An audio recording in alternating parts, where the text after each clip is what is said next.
Ya te puedes poner nervioso. Bueno. Gracias. Y bueno, entonces el contenido va a ser una breve introducción, vamos a ver conceptos básicos, un diagrama del proceso muy elemental. También vamos a ver la problemática de las bolsas de plástico, tanto en México como en el mundo. Y bueno, de dónde sale el proyecto que forma parte de este estado del arte, objetivos y justificación. Y propiamente dicho, los resultados de esta investigación preliminar sobre la problemática de bolsas de plástico y la gasificación. Y unas conclusiones preliminares y bueno, referencias por si se necesitan. Pero bueno, entonces, ¿qué es la gasificación?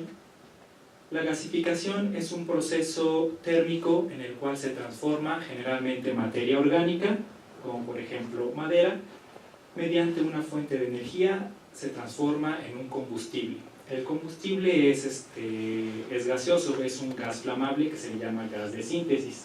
Generalmente la gasificación se emplea para obtener combustible de residuos orgánicos o de residuos de poda o también residuos de agricultura y recursos forestales. El gas que se produce con este tipo de procesos se puede emplear para energetizar motores de combustión interna. También los motores de combustión se pueden conectar con generadores eléctricos, por lo tanto también puede generar electricidad. O incluso se puede ocupar este gas como el que empleamos en nuestras cocinas para calentar los alimentos. Entonces, no se preocupen por este proceso de gasificación, lo tenemos en nuestras vidas, en la vida cotidiana. Por ejemplo, cuando nosotros encendemos un cerillo, o incluso las personas que fuman, cuando fuman un cigarro, el proceso de gasificación se encuentra a pequeña escala en estos procesos de la vida diaria. Entonces, ya con un poco más de conceptos, que es la gasificación, para poder entenderla la vamos a comparar con un proceso que es más del ámbito común, que es la combustión. En la combustión se tiene un combustible, por ejemplo, acá tenemos madera. Combustible también se necesita un agente oxidante, que generalmente es aire. Agente oxidante en cantidades altas, cantidades suficientes. Y además del combustible y el agente oxidante se necesita una chispa o energía para poder iniciar el proceso. Entonces, este es el proceso de combustión clásica, por ejemplo, cuando nosotros hacemos fogatas o picnics o ese tipo de fiestas.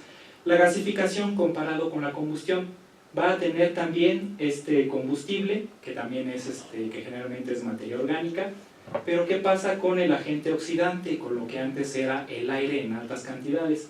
Si nosotros tenemos aire, pero ahora en bajas cantidades, la materia que antes se quemaba, que antes entraba en combustión, pues sufre un proceso de gasificación. Entonces, para poder llevar a cabo este proceso de gasificación, así como en la combustión, también se necesita energía. Pero bueno, entonces como el aire no es suficiente, la materia no se quema totalmente. Entonces se generan subproductos que aún tienen energía. Estos subproductos se dividen en sólidos, que es el biocarbón, líquidos, que es alquitrán, y también gaseosos, que es el combustible principal que nos interesa de la gasificación. Como ya lo había mencionado, el combustible gaseoso se le llama gas de síntesis y se puede utilizar para motores de combustión, para generar energía eléctrica e incluso para cocinar. Aquí hay un esquema muy simplificado de un proceso cotidiano y básico para la gasificación. La gasificación se realiza principalmente en un reactor, así como la combustión se realiza industrialmente en calderas, la gasificación se realiza en reactores. En este reactor tenemos una zona donde entra el combustible, que generalmente es materia orgánica. Se necesita, para poder llevar a cabo el proceso de gasificación, una fuente de energía, que es, irónicamente, puede ser una combustión, y se necesita un flujo de aire regulado. No puede ser en cantidades muy grandes, porque si no se quemaría todo lo que tenemos aquí, una combustión completa, sino más bien un aire regulado para impedir la combustión. Entonces se produce un gas de síntesis. Este gas de síntesis tiene que ser limpiado, porque como ya vimos se generan sólidos, líquidos y el gas que nos interesa. Entonces se tiene que limpiar estos sólidos y líquidos. Si el gas lo vamos a utilizar en un motor de combustión, se tiene que enfriar y limpiar posteriormente. Tienen que ser 2 etapas de limpieza. Y bueno, todo este proceso, la extracción del gas, y para poder hacer que pase por todos estos equipos, pues se tiene que utilizar un ventilador, un compresor o una bomba de vacío. Una vez que ya tenemos el gas limpio y enfriado, se puede mezclar con aire para utilizarlo en un motor de combustión.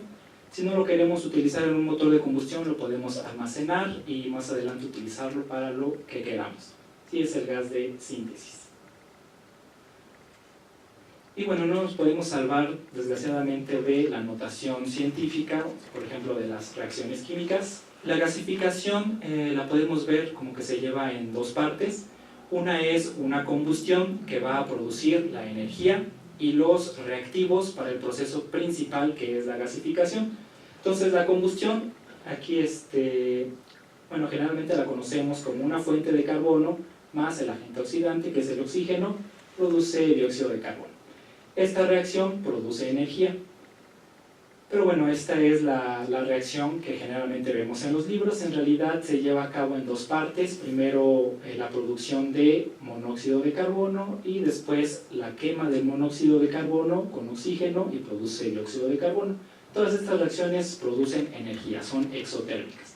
Entonces, la combustión, la energía que produce la combustión, que aquí son alrededor de 400 megajoule por kilomol, esa energía se va a utilizar en producir otro tipo de reacciones, que son las reacciones de gasificación. Las reacciones de gasificación tenemos una fuente de combustible, que generalmente es una fuente rica en carbono. Este combustible se combina, reacciona con el dióxido de carbono y produce monóxido de carbono. Esta reacción es endotérmica, necesita energía. ¿De dónde va a sacar esa energía? De la combustión que estamos realizando más adelante. También se llevan a cabo, el carbono reacciona con el agua que se encuentra presente en la muestra y produce monóxido de carbono e hidrógeno. Esta reacción también necesita energía. ¿De dónde la va a sacar? De la combustión. Y también se llevan a cabo reacciones de carbono con hidrógeno para producir metano. Esta reacción no necesita energía, entonces los productos que tiene el gas de síntesis principalmente son el monóxido de carbono, el hidrógeno y el metano. En bajas cantidades el metano, principalmente los otros dos.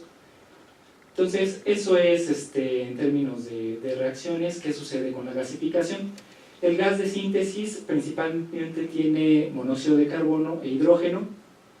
Lo podemos comparar, por ejemplo, con el gas que utilizamos en nuestras cocinas, que puede ser gas natural. El poder calorífico del gas de síntesis, el que se produce con este proceso, está entre 7 y 11 megajoule por metro cúbico normal. Bueno, unidades energéticas por unidades de volumen. El gas que quemamos nosotros en nuestra cocina tiene aproximadamente 40 megajoule. Entonces, el gas de síntesis, pues se puede ver claramente que no tiene tanta energía como el gas natural.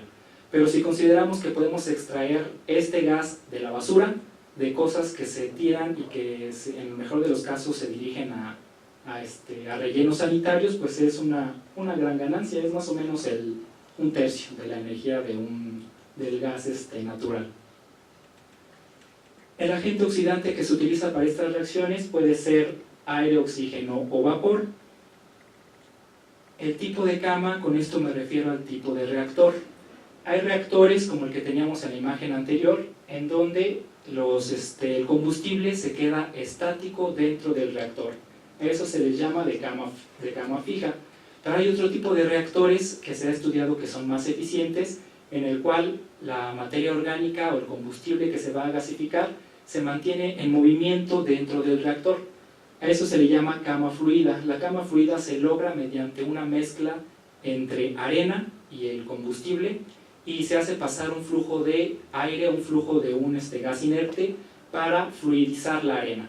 Entonces, al fluidizar la arena, es decir, que está como burbujeando, pues la materia orgánica o el combustible que está dentro también se mantiene en movimiento y las reacciones de gasificación y combustión son más eficientes.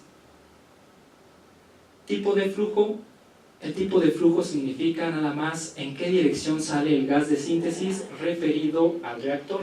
Puede ser flujo superior si el gas sale por la parte de arriba, flujo inferior si el gas sale por la parte de abajo, y flujo cruzado si sale por la parte del medio. En esto no hay mucha complejidad.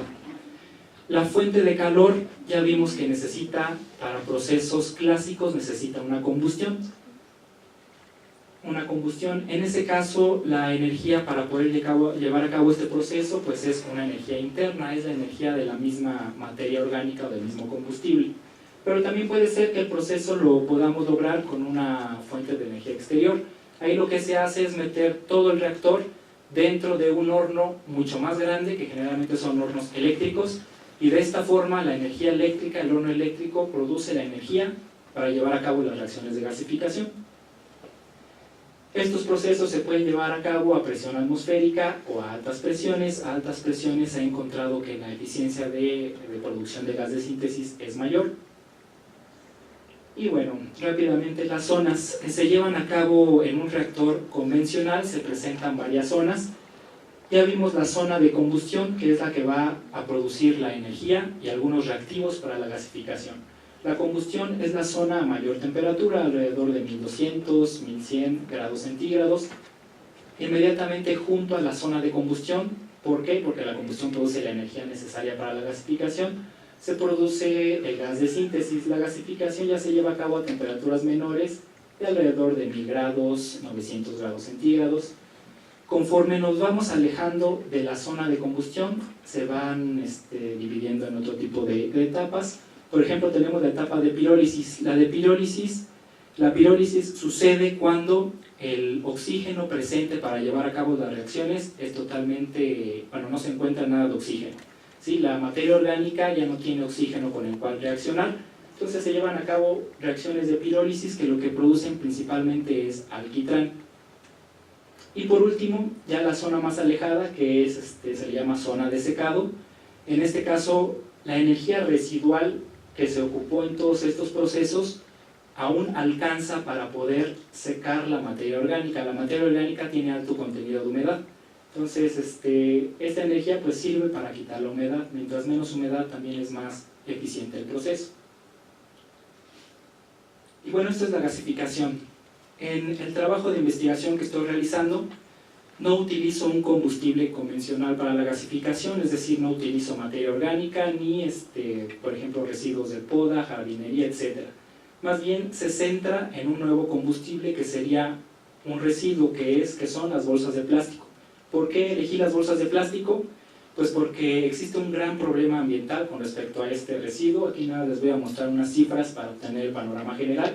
Por ejemplo, en el 2013 se generaron 43 millones de toneladas de residuos sólidos urbanos. Residuos sólidos urbanos es una mezcla de todo, de basura orgánica, inorgánica, etc. Ahí dentro están las bolsas. Desafortunadamente no se tienen datos más actuales, o sea, de 2017 no hay todavía por el INEGI o por el gobierno cifras actuales, no sé qué esté pasando ahí, pero bueno, nos podemos imaginar. De este flujo de residuos, de las 43 millones de toneladas, el 0.6% son bolsas de plástico. O sea, podría parecernos algo muy pequeño, pero 0.6% de N millones es mucho. Entonces, ¿qué tanto? Pues más o menos 250 toneladas de bolsa de plástico que se generaron en el año, en 2013. En el año, entonces, al día, más o menos fueron 717 toneladas de basura. Entonces, 717 toneladas de basura que hay que disponer, que hay que llevar a tiraderos, a rellenos sanitarios, perdón, o en su caso, cuando no se tienen rellenos sanitarios, a tiraderos a cielo abierto. Entonces, por eso surgió esta idea, pues las bolsas de plástico tienen una gran cantidad de carbono, se pueden utilizar como un combustible. Además, desgraciadamente, el plástico es bastante estable en la naturaleza.